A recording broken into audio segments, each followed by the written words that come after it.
Yo, yo, yo, yo. What it do, everyone? Hope you're good, man.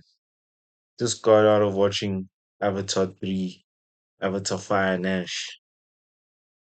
Okay, well, let me say, yeah, Avatar 3, yeah. That's what's called, eh? Yeah, Fire and Ash. Yep, that's the name for sure. Sure. Uh, the first part of this review would be no spoilers, second part would be spoilers. So I'll let you guys know when the spoilers.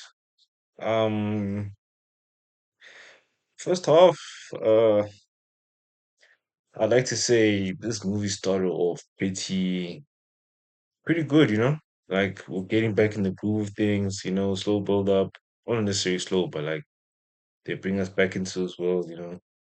Let me just say this. We don't watch Avatar movies for the the plot, like for the quality in terms of like the character arcs and all that. We watch it for the spectacle, the world. The world is the biggest part about the movie. Like it was so crazy. The first Avatar, people were depressed because they couldn't go to whatever this place is called. What is it called? Not Iowa. That's the mother. That's the whatever it's called, man. That planet, dog. The Avatar planet. People are depressed. But yeah, back to this movie. The the first half or two-thirds of the movie, I really enjoyed a lot. Like I just like getting back into the world, meeting the characters, the character conflict and all. We actually get a new faction, the Fire Clan, or whatever their name is. But they like fire, and they pretty crazy. Those guys.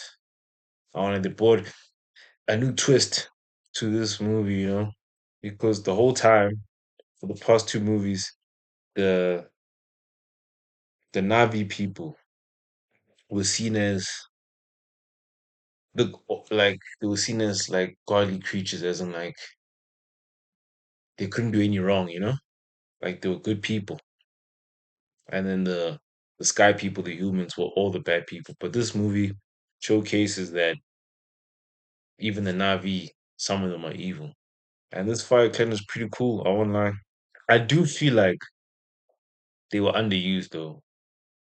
Like they showed up a lot in the movie, but I feel like we didn't get deep enough into the weeds. Like this movie's long, man. This is three hours and like 15 minutes, and I still didn't feel like we got enough meat on the bone from these guys. So that's neither here nor there. So yeah, we get introduced to these characters. Cool. They are the anta- antagonists. That's the word of this movie. With obviously Korg and the Sky People.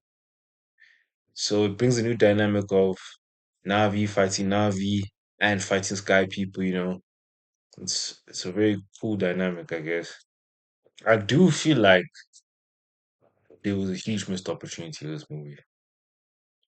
I feel like it could have done a bit more with the whole conflict. Like I understand you don't come to Avatar movies for these deep revelations or whatnot, or like these how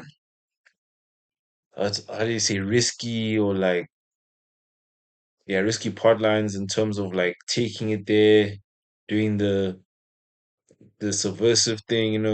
It's all straight and narrow. With Avatar, which I understand what it is. It's a poor conflict, but I just feel like we really could have done something here.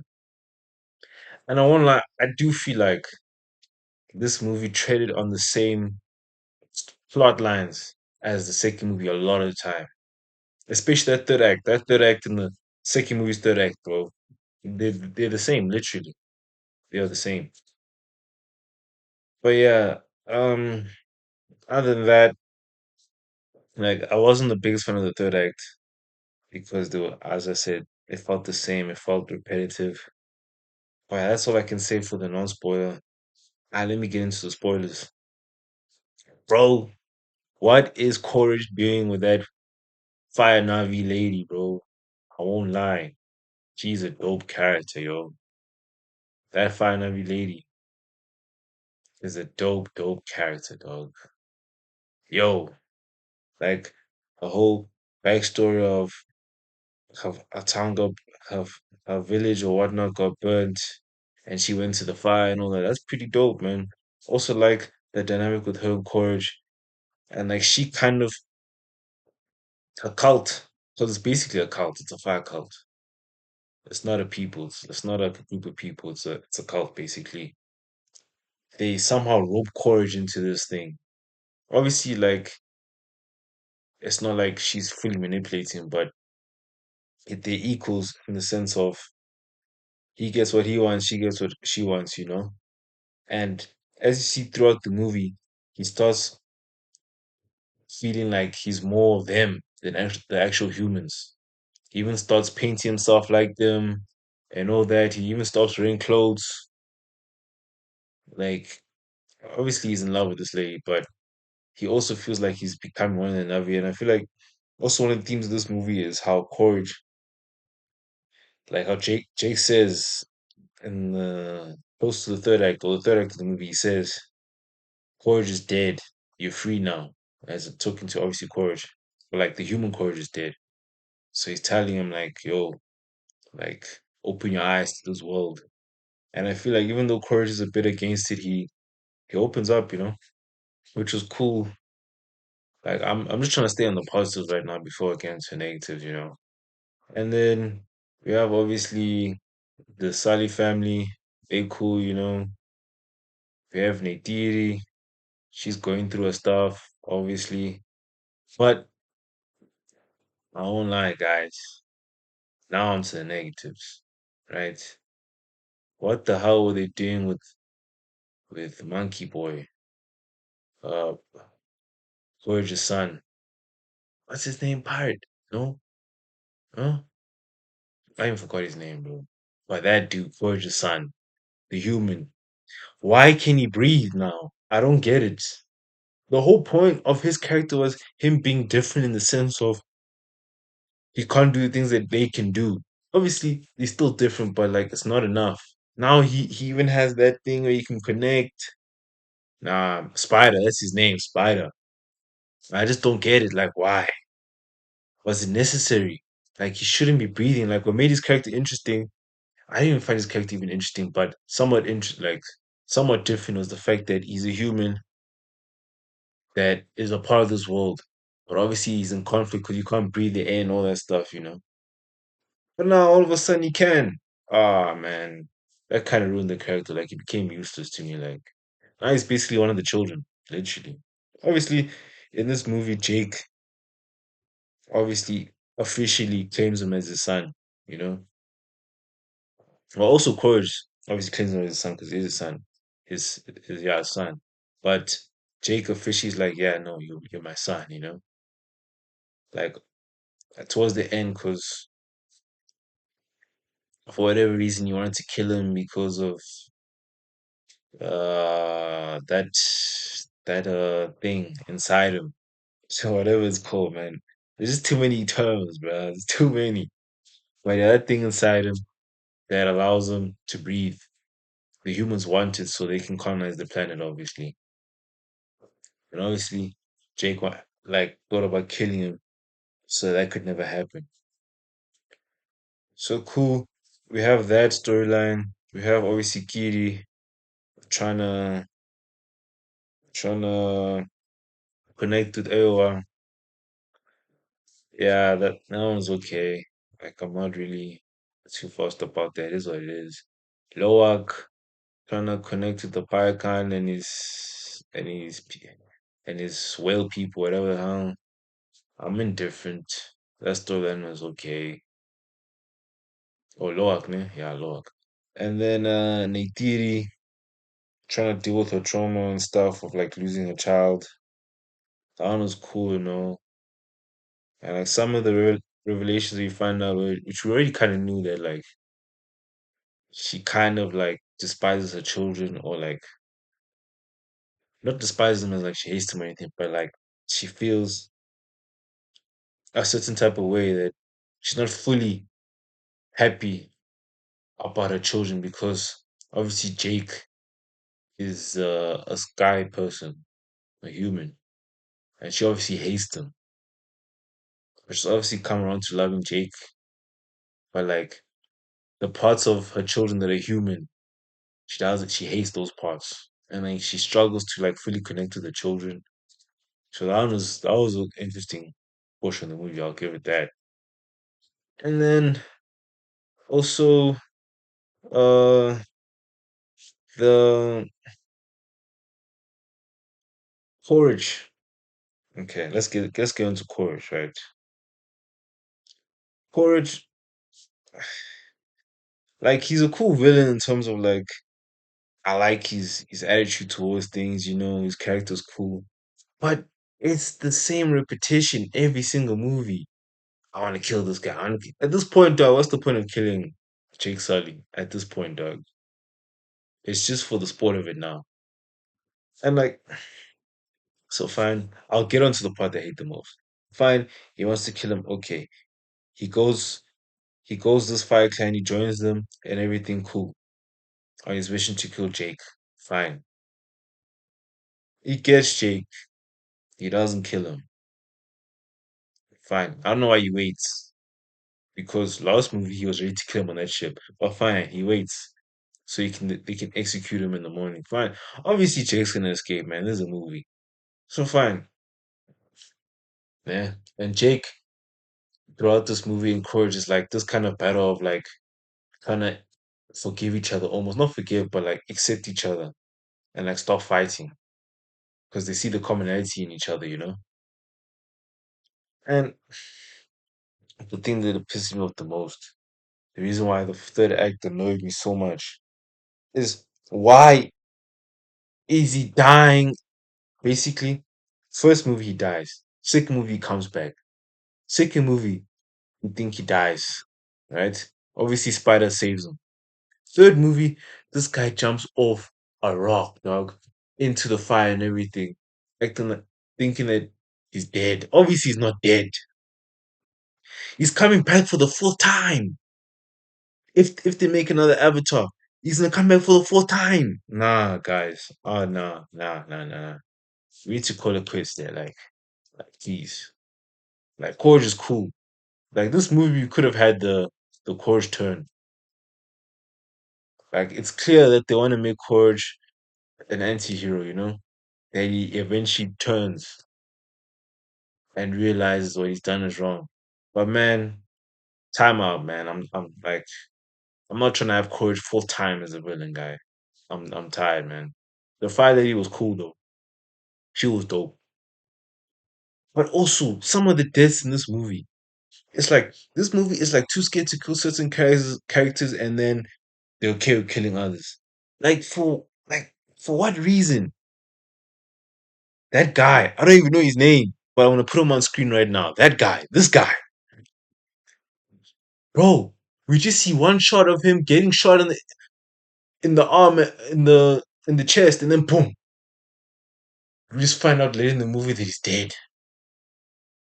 The wife, she, the mom, the wife, whatever the lady, the main, the queen of that place, whatever she is, she also dies. We don't even see her get shot.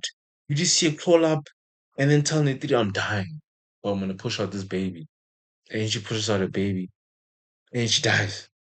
We didn't even get that build up of like, yo, is she gonna make it or not? Nothing.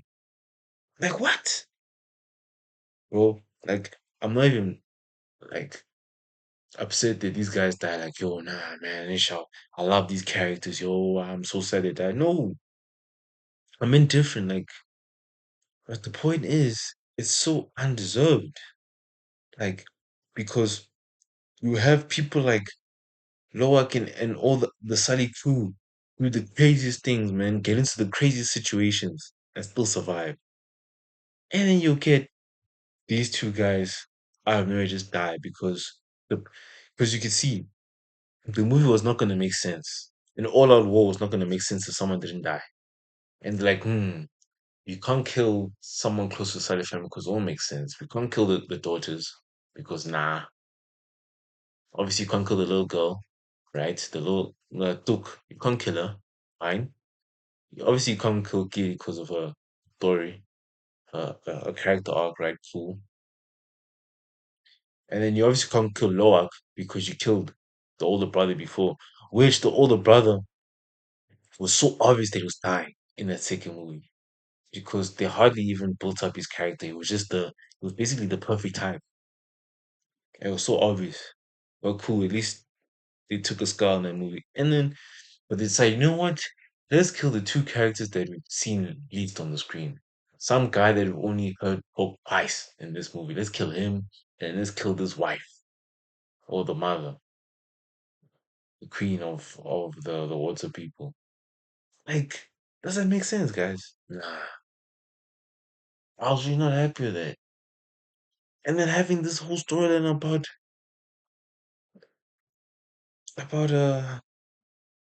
Spider now being part of Awa. Ah man, nah, nah, wrap it up, bro. Wrap it up, bro. I'm tired.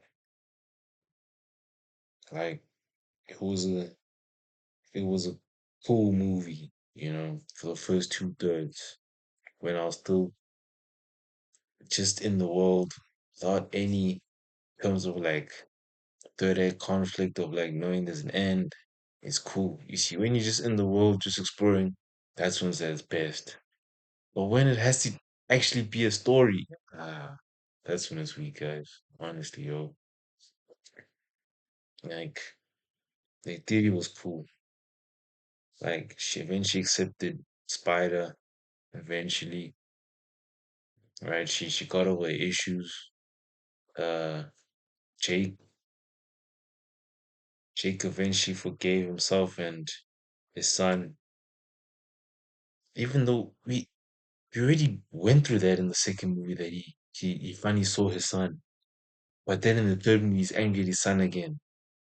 Like, we didn't just go to the second movie. Man, that just didn't jive with me, honestly. And then who else is in the movie?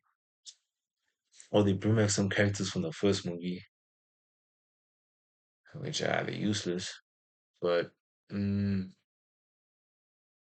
think that's about it. The Fire Lady MVP, though. That Fire Lady is MVP. She's cool. The rest, nah. The Fire Clan underused. They could have really been it, man. You see, if if it was a battle of Navi versus Navi and you minus the Sky people and it's the Fire Clan versus Sally's crew, that would be a epic battle. But then what a waste of potential. And then obviously she gets away because they want to use it again. Ah man, nah. Like these movies, like there's no there's stakes, but when you look at it from like when you look at it from afar, you realize that you know how it's gonna end, man. These guys are gonna get away and then they're gonna come back for the next movie now with a better plan and more equipped, and then it's gonna go into the third act and they fight again. Things are blowing up, everything, and then they're gonna get away again until eventually they kill them. And I'm like, man, like I understand the Avatar movies are not prestige cinema, but man, we need to do more. Like this movie has so much potential and it was wasted. It was wasted. Yeah, I feel like this is the weakest movie out of the three. I'd rank it from worst to best. Obviously, the movie's not terrible, but from worst to best is three, and then I think two and one. I think one is the strongest. Well, two has like you can the top two you can switch, but I feel like one, the first one is probably the best in terms of a tight and compelling story. With casualties and everything. Two, we also got the son's casualty, which was cool. It was cool for the story. That was dope. The third one, it was just a bunch of nonsense, man. I just don't get it. But out of 10, I don't even know out of 10, man. I don't even give ratings. But overall, I enjoyed the movie for the most part. That third act just annoyed me.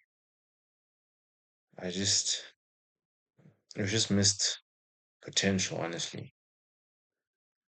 Like they introduce such interesting like themes and like ideas, and they take it nowhere, or they take the easy way out.